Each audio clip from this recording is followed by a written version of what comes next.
Shut my lads, my name is Jack and welcome back to the channel where today I want to talk about Xenoblade. Now, Xenoblade Chronicles Definitive Edition is coming out at the end of this week and I don't know about you, but I quite like Xenoblade. I want to talk about Xenoblade Chronicles 2's most heartwarming little thing it did for me, which it really made me proud to be Welsh. Now, Xenoblade Chronicles 2 has this Welsh representation in it that I think is literally the best in like anything I've ever seen ever. So today we're going to talk about that and well, let's get into it, shall we? I don't know, I feel like we're moving fast, we're moving. When I got into Xenoblade 2, I was super late to the party. I mean, like, I started in February of this year, that's over 2 years since the game came out.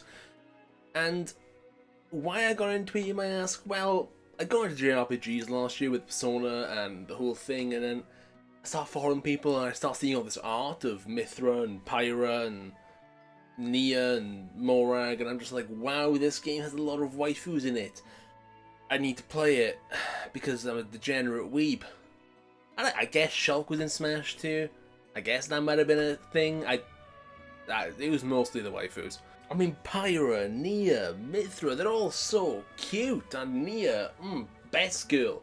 We must protect her. I can take care of myself. Alright, sorry, Christ. When I did play it, I immediately fell in love. It's great. The tactical RPG gameplay, well, it's tactical action, it's really weird. It's like a mesh of like turn-based and action-based. It's really cool, and obviously I hadn't played Xenoblade at all before too. And it was my first introduction to that system, and I loved it. The open world stuff as well.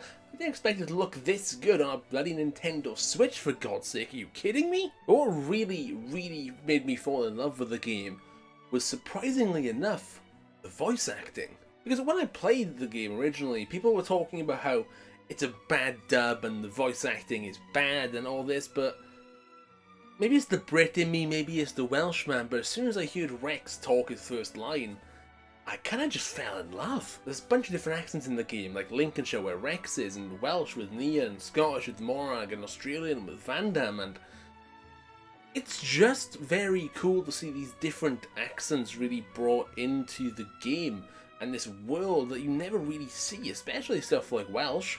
Like, I mean, Welsh accents in games, especially in main characters, you never see them. And hell, the VA isn't even that bad. People give it way too hard of a time.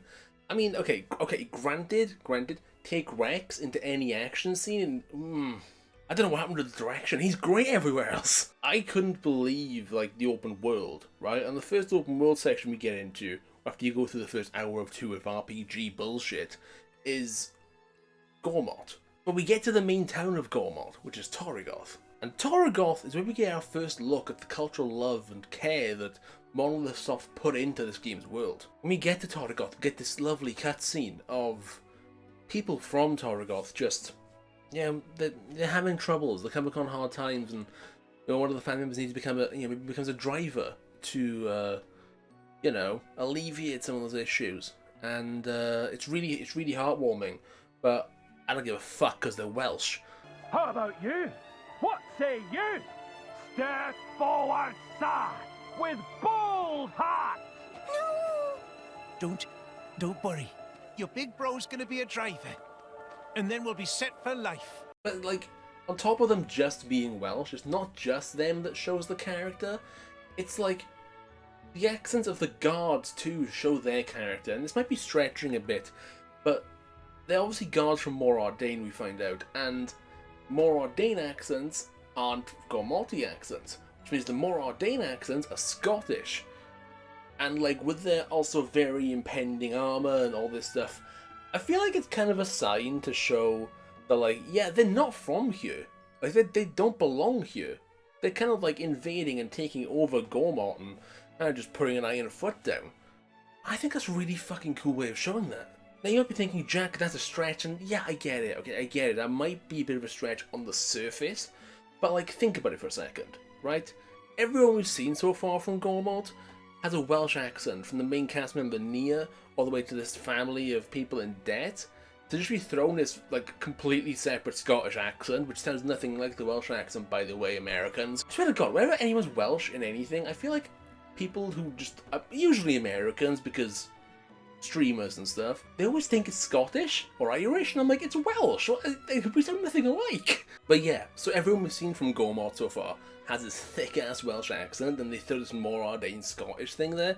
It really kind of shines like they don't belong there, right? And it might be, you might think it's a stretch, okay? But it's not, because after you end this cutscene, you get thrown into Torrigoth. It's just a place full of just Welsh culture and people with Welsh accents and Welsh references and Welsh names, and it's a sight to behold. Now, okay, to start talking about this, I'm gonna have to start getting all, you know, Welsh teachery on you, okay? So let's get into this, shall we? I feel like I need to do like a Shemaya Chroisos to CHF Cribs and welcome to Torrigoth. Today we're going to be looking at a town in the middle of Gormott, or something like that. I don't know. I feel like I need to do some sort of act for this, but I'm not going to be cringy like that with you. Alright, love? Alright, cool. Anyway, let's get into it. To start, what you'll see is that we have a real countryside feel, and trust me when I say that's pretty fucking accurate. Considering I say most of Wales is pretty much countryside based. I mean, like, literally, I feel like everywhere in Wales is a valley unless you're by the sea. Like, seriously. But there is one thing missing, though. I can't see any sheep. No, but seriously, you walk into this town and it feels like a farmer's market or a farmer's town that you see, like, in the majority of small towns in Wales. And, I mean, okay, granted, we don't have, like, fully fledged inns and markets in every village because most of them are just one street. But game design! Even with that, it doesn't feel too far off the real thing with a farmer's market, which is like really common in like a lot of rural areas in Wales. I mean, if you go down Tenby way, I feel like every 10 miles is a farmer's market. And I mean, I think that's just like a big show to be like, and then to be like, hey, Wales is a pretty countryside dependent nation. Let's show that. Right? I mean, the more you venture out of town, you'll actually see like pens of animals being cared by farmers, and I don't know if that's looking too deep into the cultural thing. Maybe it is, I don't know, but it feels intended for it to be a farmer's market and a farmer's town in a countryside, and there's literal farmers there and stuff, and it feels right. It feels like an exaggeration of a Welsh town, if that makes sense. What isn't such a stretch though is the names of the people within this town. I mean, let's start off with the main cast member, right? Nia. And Nia is obviously a Gormotti with a very she's so the Welsh accent's incredible. It's like incredibly thick. But Nia is like such a Welsh name. Like I can't name any because I've been, you know, doxing them, but I can think of like upwards of like 5 Nias that I know, like off the top of my head. That's without thinking people I went to school with and stuff. Like, it's kind of crazy. Now, okay, for the next one, I gotta teach you a little bit, okay? Some of you might not know this, but I'm fluent in Welsh. I consider it like a first language alongside my English. And I've done most of my university work in Welsh. I've done my entire school life before university in Welsh. And yeah, so just bear that in mind. I know what I'm talking about. Granted, I did get a C in GCSEs. But my spoken Welsh is better than my written Welsh, okay? Listen, you just need a bit of knowledge about the actual language, okay? And you can trust me, I know a thing or two, okay? Right, Didem Lante, let's get on with it. Because following on from here, people around town have Welsh names too. I mean, there's names like Cadwen, who is a shopkeeper across the road from another shop we'll get into later, but that's a Welsh name. That's a Welsh name. Actually, Cadwen, like, people outside of us call that Carwen, I guess people would say, but it's Cadwen, that's what it's meant to be pronounced in Welsh anyway, and it's just a super like Welsh folky name you see in people who are like proud of being Welsh and wherever. I actually grew up with a Cadwen who went to school. I think he was a year older than me, or was it a she? I can't even remember. But I knew there was one that existed a year or two above me in school. And yeah, so proof that the name's a real name and it's something that happens in Wales. Oh, you know the guy from the first cutscene, the guy that's becoming a driver and we don't care because he's Welsh? Yeah, that guy. His name's Jack, which is cool because I'm Jack, obviously. But what's cool about his Jack is that he's the Welsh Jack. But my name isn't Welsh, my name is just Jack, J-A-C-K, because as a kid, when I was a kid before I was born, my parents were like, hey, let's name him Jack, right? My mother wanted to spell it the Welsh way, which kicked out the K, because there's no K in the Welsh language, but my father was like, hey Jack. Hey Jack. No, he didn't talk to me when I was not born yet, but he said, hey, let's not call him Jack with a C, because everyone will misspell his name for the rest of his life. So, normal heroes wear capes. Thanks, Dad. But what this guy in game's name is Jack without the K, which is the Welsh spelling of the name. And like that's something that I don't think anyone would know outside of Wales or like outside of the UK unless you knew someone from Wales or researched it, right? That's kind of like a thing. If you go, well, it's Jack, you know, it's just Jack how you spell my name, not Jack without the K. There's actually one more naming thing I want to bring up. It's someone called Sean. And Sean is a very common Welsh name, S-I-A-N. S-I translates to S-H in English. It's kind of like, I don't know why the H isn't there, it's S-I. S-H is S-I in Welsh, and I don't know why. I don't know why I did that as well, but it's really weird, I don't get it. Maybe it's because H doesn't sound the same in Welsh, it's H and it's not H, and it sounds, it's a whole thing. But yeah, Sean's a very common Welsh name, like I know a bunch of Seans too, but she has an accent over the A. It's funny because that accent doesn't actually exist in the Welsh language. In Sean's name, usually you spell it S-I-A-N regularly, or it's S-I-A-N with what we call a toe over the A. Now a toe translates to roof in English, so you put like a little like an arrow over the A, and it pretty much like makes the letter pronounced for longer. So without that, it should be Shan, right? Technically, but with it, it's Sean. So like for example, game is the Welsh word for game, G-E-M with a toe over it. But without the toe, it's gem, which is gem in Welsh. I know Welsh translations are incredible, but that is literally a thing. Like G-A-M-E translates to G-E-M with a toe on it, which is the same way you get it said. If you take that toe off, it becomes gem, which is gem. Got it? The toe makes it pronounced for longer, so it's a whole thing. It's a whole thing. But yeah, pretty much going to make it sound more like the English word by doing that, and that's kind of a thing. You know, it's kind of something we've just grown up with, but that's how it is in Sean. It's the A is the toe over it. And I do think maybe, it's obviously it could be a mistake. I think it's something different than just a mistake, though. I think as I'm recording this, it just came to me. Maybe, like, the toe isn't in the type font for English. Because, like, I don't think that accent exists in English. So, like, for them to just put an accent there, I guess makes sense if that doesn't exist. I don't know if that roof thing exists in the English language. I have no idea. So, I don't know. maybe it's just that, but it's funny. It's cute to see them try at least. But yeah, it's cute, and like, at least, like, even though it is wrong, like, it's kind of cool that they tried. And they knew that at least. So they must have done at least some sort of research. What I'm going to get across here is that they did some research into this at least, TM. Hey, so Jack from the future here. I noticed a few things while editing the B-roll down for this video. I noticed a few more Welsh references that I caught inside of the B-roll that I didn't notice before while writing the video. So like there's a couple of names like extra that I want to point out, right? There's Adwen, there's Kedwin, there's Avan, which could be a reference to how we pronounce Evan here in Wales, which is something I don't know, because I mean, you'd say that the same in English as you would, like, you know, Evan in Welsh, but also V doesn't exist in the Welsh language, that's a whole thing too, but that's a conversation for another time.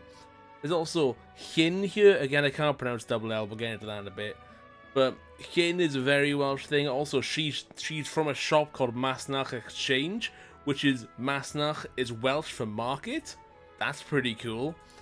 And we also have Jovan, which again, it could be a reference to Ivan, could be a reference to Johan. There's a lot of different things there, but again, he's for a shop called Griff Butchers, and Griff is like a super common like Welsh nickname for anyone that's called Griffiths, which is a common Welsh surname. I mean, hell, keeping with the theme of the Welsh language, there's a shop in the town called, oh god, I forgot. So there's this letter in the Welsh alphabet, which is double L, and it goes like this. S. But I can't pronounce it. I say right, and it's not like right. So the shop's meant to be said like this. Cheshire Greens. But I can't say it, so it's Cheshire Greens to me.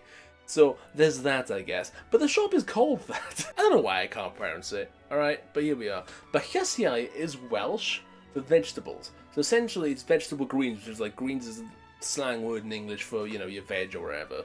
So that's pretty cool too. It's just it's a Welsh language in the game as something else. And it's really cool because the shop actually sells like organic items, like vegetables and stuff. Pretty neat. Hey, so this is Editing Jack once again. Nice to see you. But I noticed again, while editing the B-roll down, that there turned out to be another Welsh language reference in here. So I've mentioned Masnach Exchange already, which is a Welsh language reference for obviously market in Welsh, but there's also the inn, which is actually called Coedwig Inn. And Coedwig is the Welsh word for forest, which is very cool considering that Torrigoth is like at the edge of a forest and it's all countryside-y, and I think that's pretty neat. That's all. Goodbye. But to talk about the language in a more nuanced and subtle way, though, there's even different, like, accents in the area. Like, I mean, so in Wales, there's towny accents and there's valley accents. I have a valley accent, right? Like, someone like Nia, for example, from the other two, has, like, a very thick-ass Welsh valley accent. You don't see these very often, unless you're very Welsh. You come from the valleys, like, deep into the valleys, you know? It's one of my favourite voices to do, because it's just very fulfilling to do, you know what I mean? But that's like deep valley accent like Nia has. Like there's valley accent like I have, that also townies. And townies is more of like an English sounding thing now. If you've ever listened to my good friend and podcast co-host, Sam, he has this towny accent because he's not from like the valleys like me, he's from just like a town area. But like people outside of Wales won't pick up on that accent, okay? And they'll say, oh well, it just sounds English, right? But people in Wales, it kind of sound, it's a very subtle difference to like your regular English. But it's very cool, and it's very unique, right? And there's a group in the game that has this accent. There's a group of 4 kids who steal something from you. I can't really remember what, but they stole something from you because something else, and they're not the bad guys, yada yada yada yada. The important part is here that they have this towny accent, and frankly, I was blown away by that. I mean, like, they went to the length of ingraining all this culture in there, and then to even go as far as to be like, right, we're going to have 2 separate Welsh accents. I'm surprised there wasn't a Gog accent somewhere. But because all 4 of them have this accent, it means that there's like this separate area of Gormott which like has this accent, and it's like, what? Like that's super cool. There's like different like areas that have different accents and all this. It blew me away. For a singular town and area in this massive open world game to have this like level of detail, it's nuts. The reason I made this video is because A, I need to vent about it because I need to tell someone about this. But B, because this game makes me feel like really proud to be Welsh. In like a way that nothing ever has. And mostly because it's done so well, and it's not just, let's visit Wales or wherever. It's just, they've put Welsh culture into their fantasy world when they never needed to, in any way, shape or form. I think the interesting thing about this though is that I picked up on this because I have Welsh knowledge, I speak the Welsh language, and I played Xenoblade Chronicles 2, right? Whereas, I did a bunch of research into this video, right? Because I needed to, you know, look up, see if this was done anywhere else, right? Before, you know, making a statement about this whole thing. And I couldn't find anything about this sort of cultural representation in Xenoblade at all. Not a single article. All I found was this one article talking about how the voice acting was cheesy and they loved it because it reminded them of home. That was it. It actually started as a university assignment for me. I was going to do this as a feature article for a journalism module, and I kind of still did it a bit, but I didn't have a conclusion to it because I couldn't find if any confirmation or anything from Monolith Soft, localization, any other article, voice actors, anything about this. And that blew my mind a little bit because there's no way that this thing it's this big and this.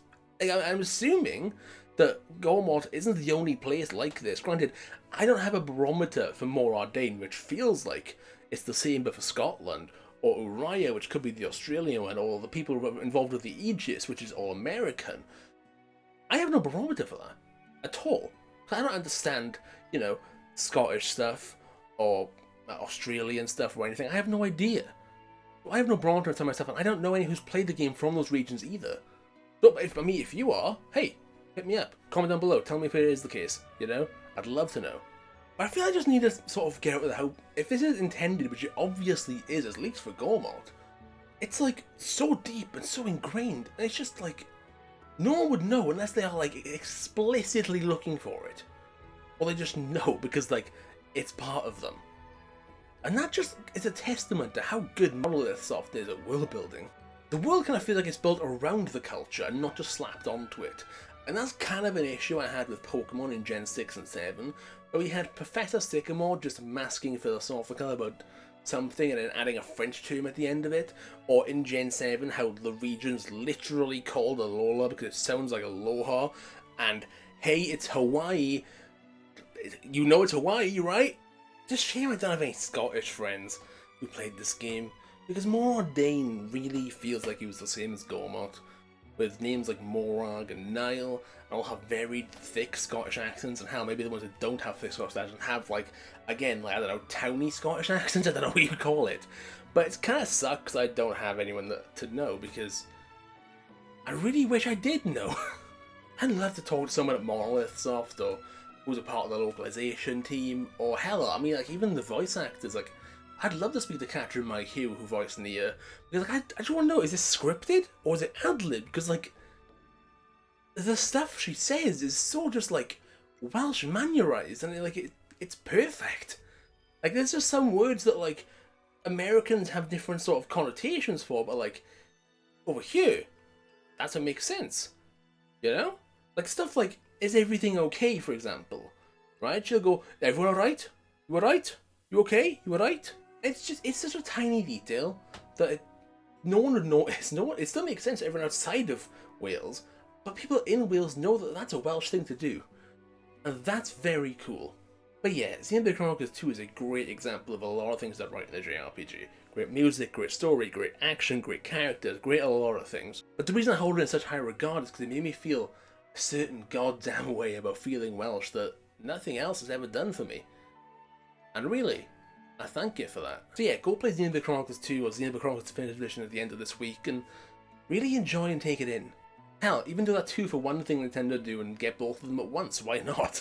You know, it's not like, you know, anyone stopping you or forcing you, do it, I'm no longer asking. I can't wait to play Xenoblade 1 for the first time at the end of this week, and hopefully finish Xenoblade Chronicles X after that, maybe go back and play Xenoblade Saga, but Xenosaga, and all that stuff after, because I love this series, man. But until then, please expect more content from me. There's episode 5 Royal video coming soon, and apart from that, we got more stuff in the pipe that I don't want to announce yet, but until next time, diolch yn wylio ar glynwch fi ar Twitter at Trydawr, gadewch like ar y fideo, comentio os chi'n meddwl unrhyw beth am y fideo, ond eblaw am ni, byddai'n gwylio chi ar yr ochr arall. Hwyl.